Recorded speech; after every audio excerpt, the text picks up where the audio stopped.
Welcome to Bible Reader Companion. We're continuing to study in 1 Peter chapters 4 and 5.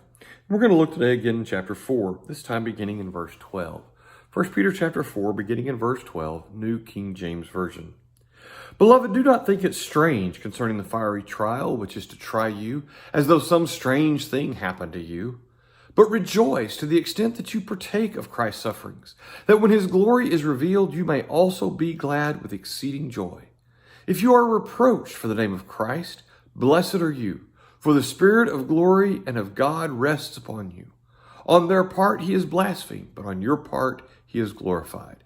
But let none of you suffer as a murderer, a thief, an evildoer, or as a busybody in other people's matters.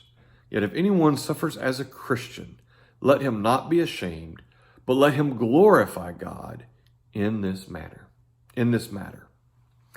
It's interesting to me how many times in the New Testament you read passages similar to this that talk about our need to remain true and to stand up in the face of persecution. We know that the first century Christians faced a lot of persecution. They faced persecution from the Jews especially, but they also faced eventually persecution from the Roman Empire, driven in large part sometimes by the Jews. And there were many of them who did get thrown into prison, many of them who died for their faith. And we today, at least in the United States, have not had to deal with this problem. We have not had to suffer these kinds of things. But that day may be coming. We live in a society that is more and more opposed to the will of God and to the truth of God. And more, as we stand up for the truth and as we stand for the truth, we will be ridiculed. We'll be called small-minded.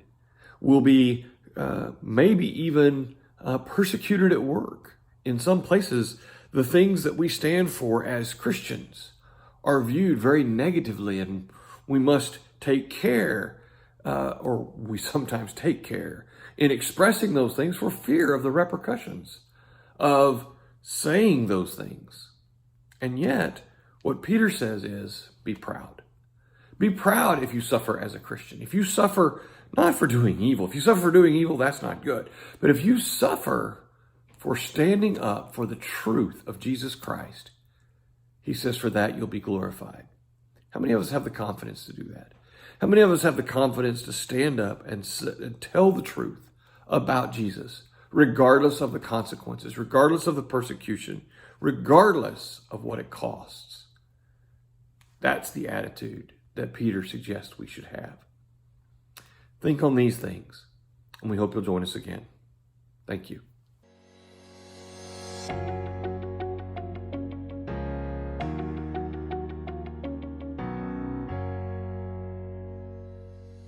Thank you for taking the time to watch this video. Subscribe to our YouTube channel and follow us on Facebook for more content like this.